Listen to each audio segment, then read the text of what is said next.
अंजना माता बोली अब तुम बड़े हो गए, थोड़ा गुरु जी से दीक्षा शिक्षा ले लो। हनुमान जी बोले गुरु बताओ। अंजना माता बोली और तो कोई ठीक ठाक गुरु जी नहीं दिख रहे, पर सूर्य भगवान बढ़िया है। हनुमान जी बोले और अच्छा है। एक छलांग मारी और पहुंच गए सूर्य भगवान के सामने। गुरु जी प्रणाम। सूर्य भगवान ने गौर से देखा, फिर देखा, फिर देखा। हनुमान जी फिर बोले गुरु जी प्रणाम। सूर्य भगवान बोले देखे देखे लग रहे हो।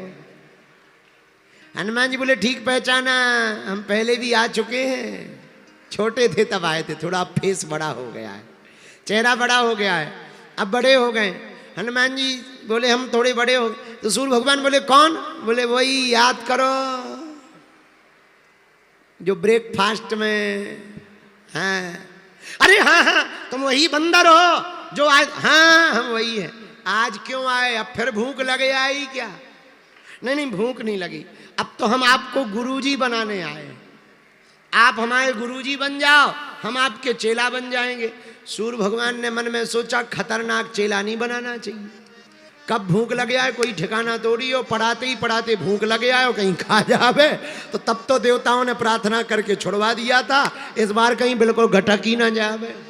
सूर्य भगवान समझ गए रिस्क ज़्यादा नहीं लेना चाहिए। बोले भैया हम तो बहुत बिजी रहते हैं, व्यस्त बहुत रहते हैं, दिन भर चलना पड़ता है, तब जाकर पूरे संसार में उजाला रहता है। और चलने वाला आदमी पढ़ा नहीं सकता है भाई, पढ़ाई लिखाई में स्थिर रहना बहुत ज़्यादा जरूरी है। हनुमान जी बोले गुरु जी कोई टेंशन नहीं, तुम चलो सो हम भी चले। हाँ तो सूर्य भगवान ने सोचा ये तो बड़ा खतरनाक चेला है, पीछे ही पड़ गया। तो सूर्य भगवान बोले सुनो हम आपको पढ़ा नहीं सकते। हनुमान जी बोले क्यों? बोले देखो पढ़ाई दो बातों से हो सकती, या तो स्थिर हो तो, और अगर चलें भी तो गुरु का मुख चेले की तरफ होना चाहिए। अब हम उल्टे तो चल नहीं सकते, तो पढ़ा नहीं सकते। हनुमान जी हाथ जोड़ के बोले गुरु जी आप नहीं उल्टे चल सकते, पर हम तो चल सकते। बोले मतलब? बोले हम उल्टे उल्टे आपके सामने चलेंगे, आप सीधे चलते रहना, पढ़ाते रहना। तो सूर्य भगवान बोले वाह, गुरु के सामने ही उल्टे चलोगे? पहले ही उल्टे चलोगे? फिर तो हो गया चेला। हनुमान जी बोले वो चेला ही किस काम का जो गुरु को देखकर, गुरुदेव को देखकर अपनी चाल को ना बदले, वो चेला किस काम का है? सूर्य भगवान बोले कुछ भी कहो, चेला है काम का, है तो बहुत बढ़िया। अच्छा बात भी सही है। कई लोग यहां पर प्रश्न करेंगे कि हनुमान जी उल्टे चल करके क्यों पढ़ रहे हैं? सुना, ये तो लीला है, शिक्षा है। बेटा बालक या बालिका जब छोटे होते हैं बच्चे, तो माताएं जब चलना सिखाती हैं तब तुम गौर से देखना, माताएं उल्टी चलती हैं पर बेटा को सीधा चलना सिखा देती हैं। उल्टे चल करके माँ कहती आजा बेटा आजा आजा, आजा बेटा आजा, आजा आजा आजा आजा, तो बालक तुरंत दौड़ते हुए हंसते हुए पकड़ने जाते हैं। और माताएं उल्टी चलती रहती पर बालक सीधा चलना सीख जाते हैं। वैसे ही हनुमान जी उल्टे चल करके सबको सीधी शिक्षा दे रहे हैं कि गुरु के बिना पार नहीं हो सकते हैं। गुरु के बिना पार होना कठिन है, लेकिन कई लोग ऐसे चेला हैं जो गुरु को ही पार करवा देते हैं। कई चेले ऐसे भी हैं गुरु को ही पार कर देते। बोलो सीताराम, जोर से बोलो। अब आजकल तो यही जमाना चल रहा है। गुरु जी लड़े मुकदमा, चेला जोते खेत। गुरु जी लड़े मुकदमा और चेला जोते खेत, दोनों माया में लिप्त हैं, नहीं प्रभु से हेत। आजकल तो गुरु भी कई विचित्र होते हो, चेला भी विचित्र होते हैं। एक गुरु जी के बारे में हमें बताया किसी ने, अब वो कहाँ हैं हमें ये तो पता नहीं है, पर सुना है हमने। वो कहते हैं सिर्फ निराकार ही ब्रह्म है, बाकी कोई भगवान को मत मानो, सब मूर्ति मूर्ति बाहर फेंक दो।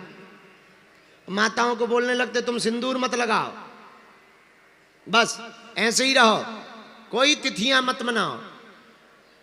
और उनसे पूछो कि ये क्या है, तो वो कहते यही असली भक्ति है। अब बताओ, इसे असली भक्ति बताते हैं। और कई परिवार इस चक्कर में बर्बाद हो गए। घरों से मूर्तियां फेंक दी कई परिवार वालों ने। सिंदूर लगाना, एक माता जी हमें मिली, हमने कहा माता जी अकेली हो? नहीं नहीं महाराज पूरा परिवार है। तो हमने कहा मंगलसूत्र कहाँ है? बोले वो हमारे गुरुजी ने कहा था मंगलसूत्र पहनने की जरूरत नहीं है। बताओ, तब हमें बड़ा बुरा लगा। ऐसी गुरु भक्ति से भी बचो, ऐसे गुरुओं से भी बचो। हाँ, ये बात ठीक है कि एक भगवान को मानना चाहिए, पर इसका मतलब ये नहीं है कि और भगवानों का अपमान करना चाहिए। हमारे भगवान श्रेष्ठ हैं, ये तो बहुत बढ़िया है, पर केवल हमारे ही श्रेष्ठ हैं, ये बहुत खराब है। तुम बढ़िया आदमी हो, ये तो अच्छी बात है, लेकिन केवल तुम ही बढ़िया हो, ये तो बुरी बात। और भी तो हो सकते हैं। हाँ जी या ना जी? जोर से बोलो। पर क्या बताएं, आजकल लोगों को थोड़ा भी अलग तरीके की पूजा पाठ बताओ सो आदमी जल्दी करता है। सीधी सीधी बता दो सो कोई नहीं करता। कह दो सीताराम जपो, अरे महाराज ये तो जप लो सीताराम सीताराम, कुछ और बताओ। और कह दो कि हाँ जाओ 3 पत्थर के ऊपर 3 बिंदी धरे आइयो, रात के धन के देवी आ जाएगी। सो देखो घर घर पत्थर धरेंगे, आओ घर घर बिंदी रखेंगे। हाँ, अब धन की बुरा न मानना, इसका मतलब ये नहीं कि ये उपाय सात्विक काम करते हैं। भक्ति सबसे श्रेष्ठ है, नाम जप सबसे श्रेष्ठ है, भगवान का हो जाना सबसे श्रेष्ठ है, भगवान का तुम्हारा हो जाना सबसे श्रेष्ठ है। धन्य है हनुमान जी महाराज, गुरु जी से शिक्षा ली। बोलो जय सिया राम, जोर से बोलो। पर एक बात और,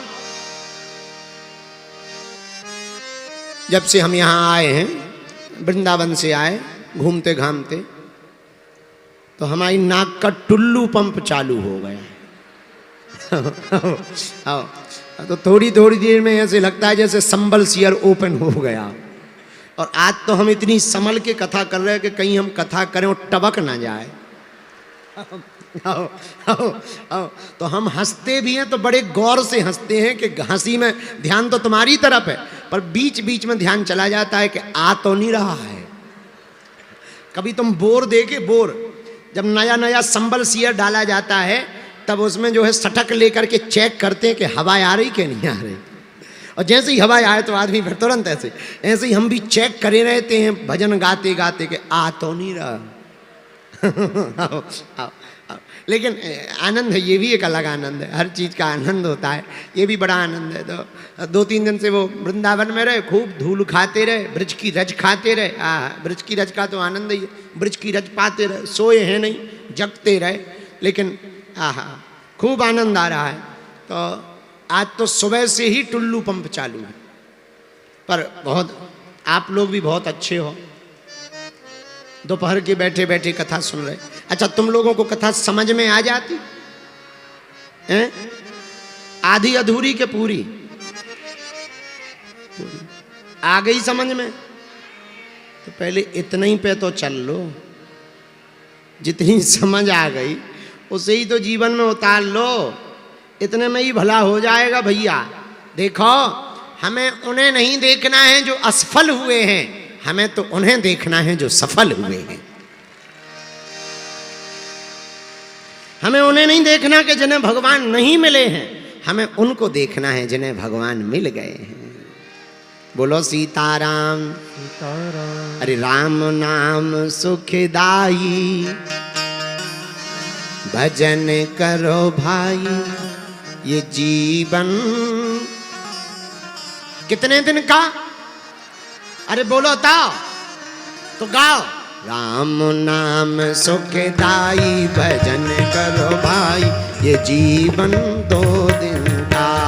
राम नाम सुखदाई, भजन करो भाई, ये जीवन 2 दिन का। बालाजी महाराज के कृपा पात्र बागेश्वर धाम पीठाधीश्वर परम पूज्य धीरेन्द्र कृष्ण शास्त्री जी महाराज का पावन संकल्प। मध्य प्रदेश में छतरपुर के ग्राम गढ़ा में बनेगा विश्व स्तरीय कैंसर अस्पताल एवं रिसर्च सेंटर, जिसकी आधारशिला देश के यशस्वी प्रधानमंत्री नरेंद्र मोदी जी के कर कमलों से रखी जा चुकी है। 200 करोड़ रुपए की लागत वाले 100 बेड के इस अस्पताल में गरीबों का होगा मुफ्त इलाज। ये बहुत बड़ा अवसर है, बहुत बड़ा काम है। संकल्प बड़ा हो, संतों के आशीर्वाद हो, प्रभु की कृपा हो, तो समय सीमा में सब पूर्ण होता है।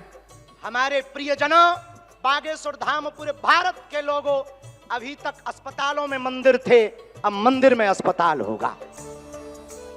कैंसर हॉस्पिटल निर्माण हेतु सहयोग देकर पुण्य के भागी बने। अकाउंट नेम श्री बागेश्वर जन सेवा समिति, bank name HDFC bank, account number 999108108108, IFSC code HDFC 0000088।